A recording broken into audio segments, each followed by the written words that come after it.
I've been thinking about the difference between ideology-based affinity groups versus affinity groups that are based in any other type of identity, racial, ethnic, ancestral, gender, sexuality.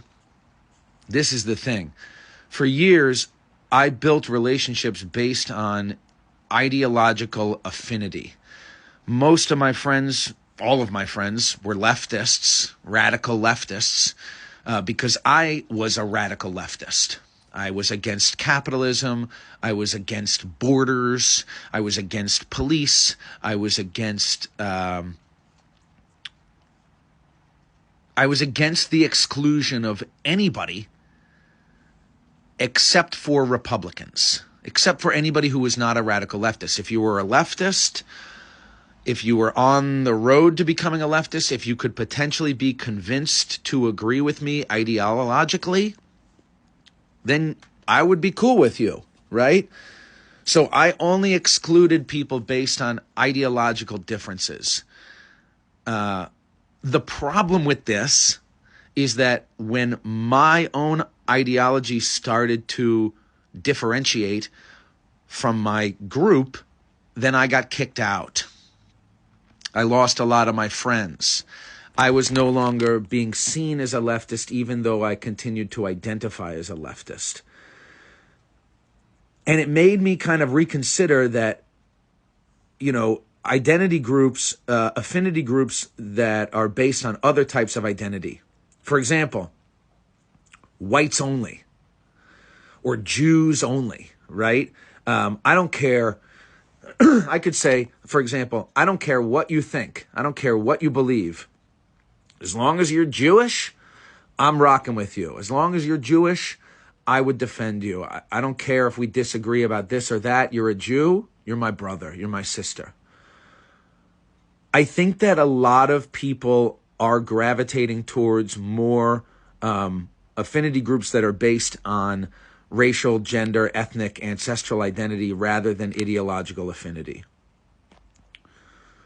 Notice even that black people who differentiate from the black narrative are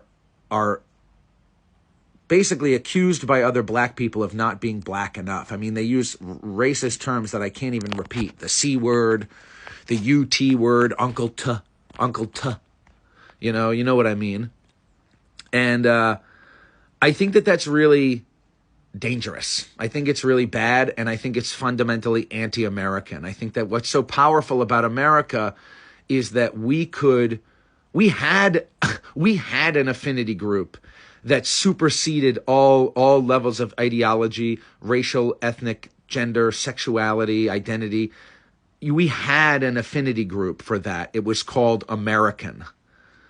And the logic is, a friend of mine, shout out my friend Ian, friend of mine sent me a video today of some woman running away from the 9/11, like the towers were falling and everybody was running and screaming, and shopkeeper let this woman hide in her shop, let her. I mean, obviously he invited her into the shop.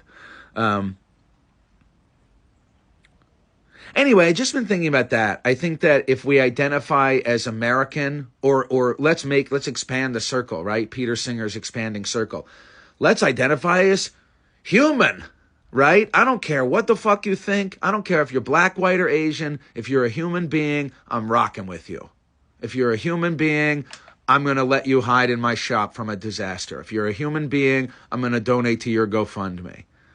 Donate to Austin Metcalf and donate to Carmelo Anthony. Fuck around, Anyway, just been thinking about that.